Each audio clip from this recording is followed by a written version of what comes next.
Assalamualaikum students, I hope you're all doing well. This is Zinia here and I warmly welcome you to another video of STEM International.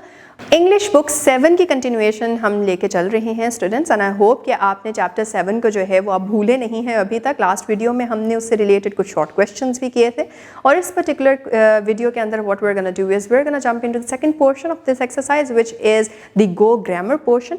Grammar में कुछ नई चीज़ें सीखनी हैं, कुछ concepts reinforce भी हो रहे होंगे from when you studied all of this previously, तो उसके ऊपर हम अपना नॉलेज बिल्डअप करते जाएंगे। सो आइए देखते हैं कि ग्रामर का कौन सा पार्ट आज करने जा रहे हैं। और students, so we start off with another portion of this exercise जो कि हम कर रहे थे related to explore the world chapter. और in this particular portion, the second portion, we are gonna start off with the go grammar part. तो go grammar part में हम सबसे पहले क्या देख रहे हैं, we have pronoun and antecedent provided over here. तो ये क्या होता है, page 78 for reference that is. A pronoun is a word that is used in place of a noun. Noun की जगह जो सा भी लफ्ज़ इस्तेमाल हो रहा है उसको हम pronoun कहते हैं. The noun to which a pronoun refers is called its antecedent. तो जिस noun के लिए वो pronoun इस्तेमाल हो रहा है उसको हम अब antecedent कहते हैं. एक ही sentence में more than one noun हो सकता है, right? लेकिन pronoun किसी एक noun के लिए इस्तेमाल होगा, तो जिस particular noun के लिए इस्तेमाल होगा उसको हम antecedent कहते हैं. एग्जाम्पल के तौर पे Ali forgot his bag at school, तो हिज जो है वो प्रोनाउन है और अली जो है क्योंकि हिज अली के लिए इस्तेमाल किया गया तो वो एंटीसीडेंट है. तो here the pronoun his refers to the noun Ali, so Ali is the antecedent of the pronoun his. Next we have pronoun antecedent agreement. Pronoun antecedent agreement shows the relationship between a pronoun and the noun it replaces. A pronoun must agree with its antecedent in. क्या क्या particular conditions हैं जिसमें जो है वो agreement हमें नज़र आती है कि हाँ हमने एक नाउन के लिए सही प्रोनाउन जो है वो इस्तेमाल किया. नंबर 1, जेंडर, मैस्कुलिन, फेमिनिन और न्यूट्रल. अगर मैस्कुलिन होगा तो हिज, हिम, हर. अगर हिज और हिम. अगर फेमिनिन होगा तो हर, शी एट्सेट्रा. अगर न्यूट्रल होगा तो फिर इट का इस्तेमाल होगा, ये हमने पहले भी किया हुआ है. Second thing is number, number से रिलेटेड सिंगुलर और प्लूरल. अगर तो सिंगुलर है, एक बंदे की बात हो रही है तो हिम का इस्तेमाल हो सकता है. अगर प्लूरल है, ढेर सारे बंदों की इस्तेमाल हो रही है तो देम, दे एट्सेट्रा इस तरह से यूज़ होता है word. And then we have person. First person है, सेकंड पर्सन है, थर्ड पर्सन है. फर्स्ट पर्सन होगा तो आई है, सेकंड पर्सन होगा तो यू है, थर्ड पर्सन होगा तो ही और शी एट्सेट्रा आ जाता है. If the antecedent changes the pronoun must change to match it. अगर तो एंटीसीडेंट चेंज हो जाता है तो प्रोनाउन को भी बदलना पड़ेगा ताकि वो उसको मैच करे, डिपेंडिंग ऑन जो हमने पहले कंडीशंस पढ़ी जेंडर, नंबर और पर्सन की. तो एग्जाम्पल के तौर पे the bag of books was kept in its cupboard, right. तो बैग ऑफ बुक्स, बैग की जो बैग था उसकी कबर्ड एक पर्टिकुलर डेजिग्नेट की गई थी, वहाँ पे रखी गई. तो bag of books was kept in its cupboard, not के the bag of books were kept in their cupboard, क्योंकि बुक्स की बात नहीं हो रही. Second example is one should always take care of oneself. तो इसमें वन की बात हो रही है, देयरफॉर वन सेल्फ जो है वो उसका मैच कर रहा है. Man repaired his bicycle. अब बाइसिकल को यहाँ पे अगर हमारा एंटीसीडेंट होता तो फिर इट का आता, लेकिन हमें पता चल रहा है मैन की बात हो रही है तो उसका प्रोनाउन उसके अकॉर्डिंगली है हिज है, और सिंगल मैन है तो इसलिए हिज है. मैन होते तो फिर देयर होता.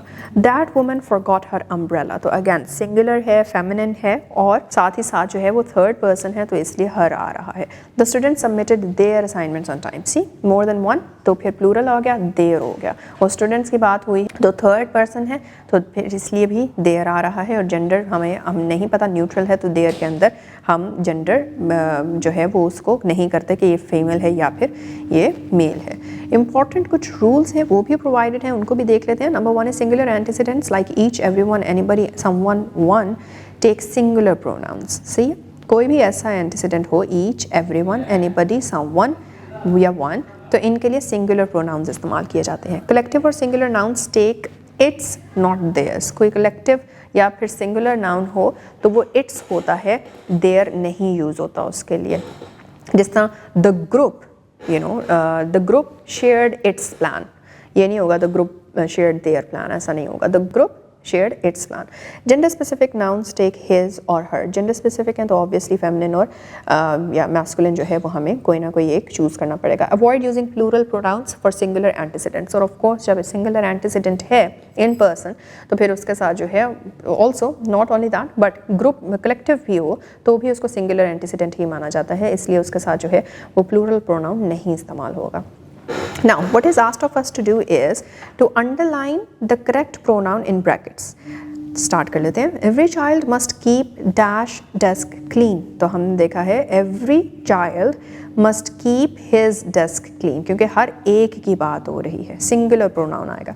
The cat cleaned its paws, not their, it's one single cat, और इट्स होगा क्यों, क्योंकि जेंडर न्यूट्रल है। Someone forgot his or her lunch box, right? Someone forgot his or her, हमने पहले भी देखा सिंगुलर एंटीसीडेंट है, each, everyone, anybody, someone या one, तो उनके लिए जो है सिंगुलर प्रोनाउन इस्तेमाल होंगे। Each player brought his or her kit, इस तरह से this is the right thing that is to be chosen. On page 79 we have another task related to this, and that is to rewrite each sentence so that the pronoun agrees with its antecedent. पढ़ते हैं।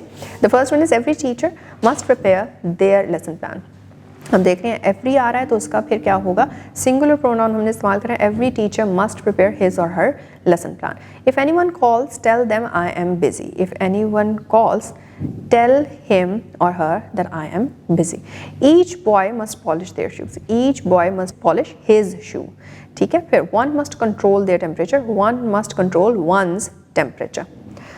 फिर उसके बाद जी हम आ जाते हैं towards adverbs. Adverbs में क्या है, an adverb is a word that gives more information about a verb, an adjective or another adverb. It tells us how, where, when, how often or to what extent something happens. Adverb एक ऐसा लफ्ज़ है जो कि हमें एक verb के बारे में और या मज़ीद इन्फॉर्मेशन दे रहा होता है, और या किसी एडजेक्टिव के लिए भी जो है वो एक्स्ट्रा इन्फॉर्मेशन दे सकता है, या फिर एक और एडवर्ब हो तो उसके बारे में भी एक्स्ट्रा इन्फॉर्मेशन हमें प्रोवाइड कर सकता है। It tells us how, where, when, how often or to what extent something happens. कोई भी चीज़ कब हुई, कहाँ हुई, किस टाइम पे हुई थी, कितनी दफ़ा होती है, कितना फ्रिक्वेंटली होती है, और किस एक्सटेंट तक हुई, ये सारे के सारे जवाब हमें एडवर्ब से मिल जाते हैं। एग्जाम्पल के तौर पे ही रन्स फास्ट, तो हमें बता रहा है कैसे फास्ट। ही अराइव्ड अर्ली, तो हमें बताया जा रहा है कब। And the bird flu away, तो ये हमें बताया जा रहा है कहाँ, राइट।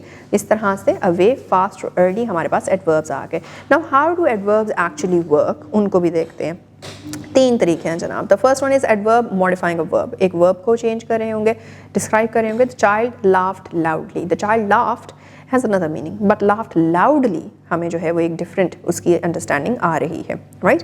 फिर एडवर्ब मॉडिफाइंग एन एडजेक्टिव, इसमें हम देख रहे हैं it is very cold today, तो वेरी जो है वो हमें बता रहा है कि कितना कोल्ड था, राइट, कितनी सर्दी थी, ज़्यादा सर्दी थी। So that is how the adverb is modifying an adjective, cold is the adjective over here, right. फिर adverb modifying another adverb, she answered quite confidently, तो आप देख रहे हैं कि क्वाइट जो है वो confidently is adverb, she answered confidently, तो एडवर्ब हो गया। बट क्योंकि आंसर का बताया ना, तो answered is a verb here, so quite confidently फिर उसमें ऐड होके एडवर्ब, एक और एडवर्ब, एक पहले प्रोवाइडेड एडवर्ब को ही मॉडिफाई कर रहा है। So this is how adverbs they modify another adverb. And now we turn towards the types of adverbs. हमारे पास different types भी हैं adverbs की, उनको देख लेते हैं। The first one is adverbs of manner. ये क्या बताते हैं? They tell how an action is done. कि कोई भी काम किस तरह से हुआ। Most adverbs of manner end in ly but not all. बहुत से जो हैं इस तरह के adverbs जो कि हमें manner के बारे में कि किस तरह से एक particular action हुआ उसके लिए जो यूज़ हो रहे होते हैं वो एल वाई पे एंड होते हैं, लेकिन ये सब का केस नहीं है, कुछ एक्सेप्शंस भी हो सकती हैं, राइट। एग्जाम्पल देख लेते हैं। द स्टूडेंट्स वर्कड केयरफुली, तो हम देख रहे हैं एल वाई पे एंड हो रहा है। He spoke to the guests politely, the team played well, अब ये एक एक्सेप्शन आ गई जिस तरह से हमने पहले बात की थी। And she completed the task successfully, again वही चीज़। The second type is adverbs of place, ये हमें क्या बताएंगे? These adverbs tell where an action happens, कि एक काम हुआ तो वो हुआ कहाँ पे। They usually do not end in ly, अब ये usually ly पे end नहीं करते। एग्जाम्पल के तौर पे the cat is sleeping outside, see sleeping outside जो है वो हमें place बता रहे हैं, तो outside क्या हो गया? adverb हो गया। Please come here, तो here जो है वो adverb हो गया। The children ran ahead, क्योंकि ये हमें बता रहे हैं कहाँ पे काम हुआ, भागे लेकिन कहाँ? ahead, आगे, right, तो adverb of place। The keys are hidden inside the drawer, adverb of place. इसी तरह से तीसरी टाइप आ जाती है एडवर्ब्स ऑफ टाइम, और ये क्या करते हैं? These adverbs tell when an action happens, they often come at the end of a sentence, के कब हुआ था, और हम ऑफन जो है वो आपको जुमले के आखिर पे ये लगे हुए मिलते हैं। जिस तरह के एग्जाम्पल के तौर पे ही विल लीव सून, वो जल्द जो है वो जा रहा है। And then I met her last week, see, तो वो हमें एंड पे मिल रहा है. He called me yesterday, yesterday भी हमें एंड पे ही पता चल रहा है, सेंटेंस के एंड पे मिल रहा है, जो हमें बता रहा है कि कब उसने कॉल की. दे विल रिटर्न टुमारो, यहाँ पे भी हमें कब का जवाब जो है वो एंड पे मिल रहा है. So these are adverbs of when, के कब हुआ, तो टाइम बेसिकली यहाँ पे हमें बताया जा रहा है. And then we have the last kind of thing which is adverb phrases. Adverb phrases क्या होते हैं, आइए उनको भी देख लेते हैं. An adverb phrase is a group of words that works like an adverb. अब ये group of word है जो कि adverb की तरह काम कर रहा है. It answers how, when, where, why और how often. वही सवालात जो हमें एक adverb जवाब ढूंढने में मदद करता है, वही चीज़ें अब adverb phrase हमें ढूंढने में या जवाब लेने में मदद देगा. एग्जाम्पल के तौर पे we waited at the bus stop. At the bus stop आ गया where, right? She spoke with great confidence. तो ये हमें how का जवाब मिल गया. He finished his work in the evening. ये हमें कब का जवाब मिल गया. They walked along the river. ये हमें कहाँ का जवाब मिल गया. इस तरह से now we have a few tasks. I hope कि you will be able to do these easily. तो इकट्ठे जो है वो हम इन्हें स्टार्ट करते हैं. The first one is to underline the adverb in each sentence. तो आइए देखते हैं. The baby slept peacefully. तो हम देख रहे हैं peacefully is the adverb over here, right? We will meet later. तो later is the adverb of time. The dog ran outside. Adverb of place. She answered very confidently. Very is going to be very confidently, ये पूरा का पूरा आ जाएगा. तो very is going to be the adverb of an adverb, right? तो इस तरह से करके आ जाता है. Alright, तो the second task under number 4 जो हमने adverb से related करनी है, that is to fill in the blanks, which is by using suitable adverbs. Adverbs हमें जो है वो bracket में मिले हुए हैं, pink color में आपको नज़र आ रहे हैं, और उसको हमने blanks में अब add करना है. So the first one is the teacher explained the lesson clearly या here, क्या आएगा? Clearly, of course, right? Then the second one is please sit. Would it be please sit yesterday? ऐसा तो नहीं हो सकता. So it is please sit quietly, right? आराम से शोर मचाए बगैर बैठे. And then we will start the test now or we will start the test softly. It's always said कि हम अब जो है वो test start करने जा रहे हैं. So we will start the test. Now is the suitable adverb to be used over here. The next task is under number 5, which is write manner, place or time. तो he arrived early हमें time बता रहा है, right? The bird flew away हमें बता रहा है place के बारे में. शी डांस्ड ग्रेसफुली, कैसे, वो मैनर है, तो हमें ये मैनर पता चला. फर्स्ट में अर्ली देखा, कब का जवाब था तो टाइम आ गया, कहाँ का जवाब था तो प्लेस आ गया, और कैसे का जवाब आया तो हमारे पास एडवर्ब ऑफ मैनर आ गया. The sixth and the last task related to this is to underline the adverbial phrase in each sentence. तो आइए वो भी देख लेते हैं. We sat under the old tree. तो अंडर द ओल्ड ट्री जो है वो हमारा यहाँ पे एडवर्बियल फ्रेज है. And then the children played after school.